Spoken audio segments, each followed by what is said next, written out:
现在早上7点多而已，但我们准备去罗马竞技场，我买最早的，希望人不要太多。面包与马戏可以说是罗马帝政时期的社会体制。面包指的就是日常的主食，而马戏就是泛指各式各样的表演。我们刚刚提前了20分钟想要进场，可是提早太多，他说10分钟才可以，所以不让我们进去。那我们就先去看凯旋门。啊，为什么只剩基座？流汗的 Meta 不见了。当时的罗马帝国是会免费提供人民食物跟休闲娱乐的，放在现在就是演唱会跟展览都免费，还有下午茶。他们验票验3次。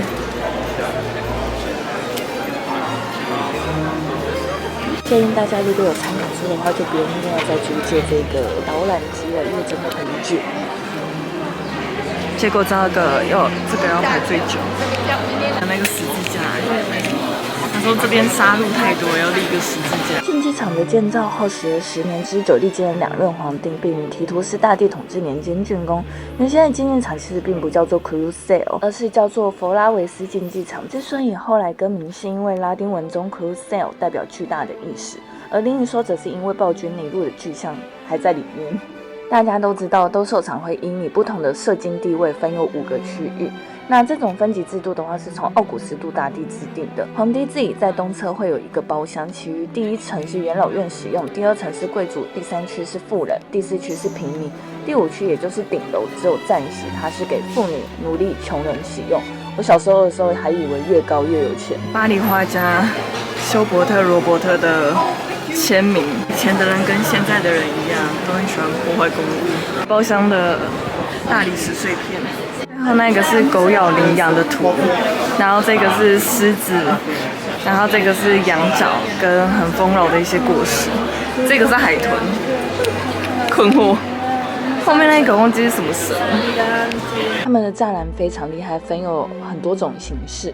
然后像这个是植物的，那他们都是双面，另外一面就是罗马竞技场方向的指示牌。当年地下区运送动物或人上来表面表演的时候用的工具。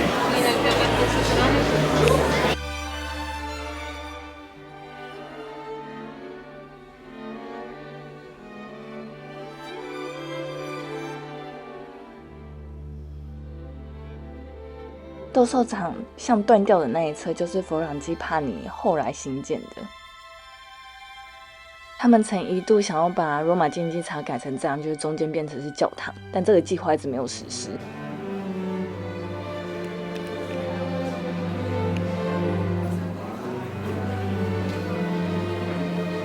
你们知道吗？斗兽场其实是有节目表的哦，而且它还会提前让市民知道，就像我们现在演唱会会先发海报那个概念。如果你对这一场表演很有兴趣，它就会发给你 Tessera。Tessera 的话，其实就是他们当初的免费的票根。那通常节目的一开始都是赞助商，然后跟选手露面，跟现在一模一样。接下来才是角斗士跟争奇异兽的搏斗，那上午场到这边就差不多结束了。下午场的话，则是先审判罪犯，让他们互相厮杀，后来才是2等角斗士的决斗，最后才是高阶角斗士。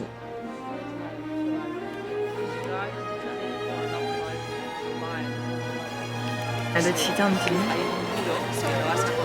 哦，对了，忘记告诉大家，罗马在疫情之后进步了，现在可以用线上的 QR code 就进场，不用再印出来咯。各位，这就是提图斯凯旋门，告诉你们，法国的那个凯旋门就是抄它的。那凯旋门以后就是古罗马广场了。古罗马广场是大家集会、政治辩论还有商业活动的主要场所。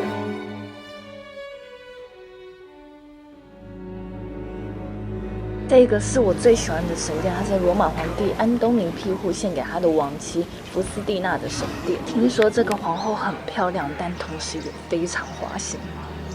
这就是火神殿，火神殿是由6名处女祭司守护的，那他们里面供奉的神是火之女神维斯塔。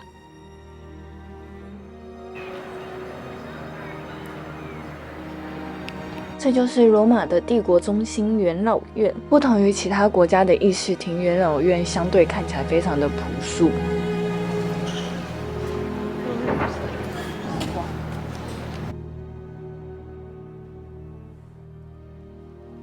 这里的东西就比较多了，还有国家档案馆跟和贤女神神殿，还有维斯帕先神殿。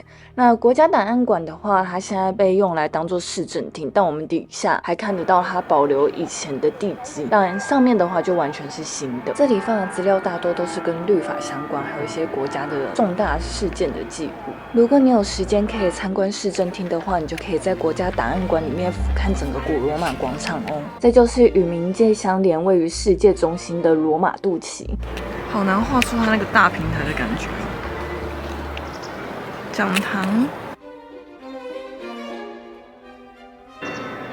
凯撒盖的茱莉亚圣堂，马克森体与君士坦丁圣堂，据说是古罗马建筑中最大型、最气派的圣堂。它的设计是以地震后期皇帝的中厅式浴室为蓝本，后来在文艺复兴时期有一定的影响力。国王大道就不应该毁掉，就可以直接走国王大道到那。这里的花园保留了当时皇宫对这块地的用途，也就是持续作为花园，但整个设计都是由另外一个庞大的家族后来再更改的。皇宫遗址群。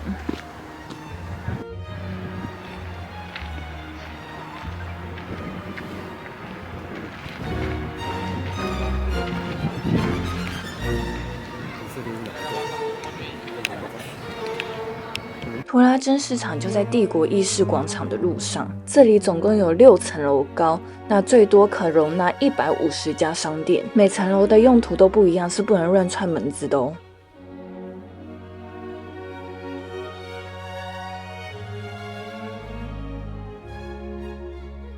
有人在排真理之口，说这一家的生乳包很好吃。而且他们的马里特只有搭配任意一杯咖啡，一个人找5欧而已。那 Little 其实就是意大利文老公的意思，因为意大利的男生常常会把婚戒或者是小礼物塞到那个马里特里面，然后跟女生求婚。我想象的还大颗哎。马里特配一杯咖啡找5欧，所以2个人是这样。啊，它很像冰淇淋鲜奶。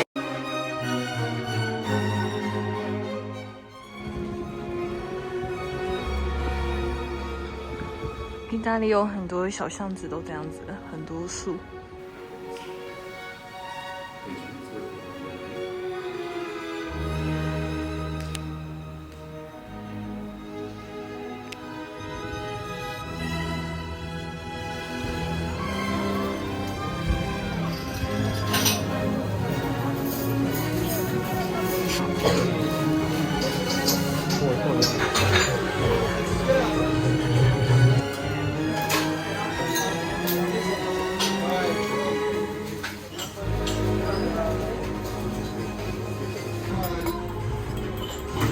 哈哈。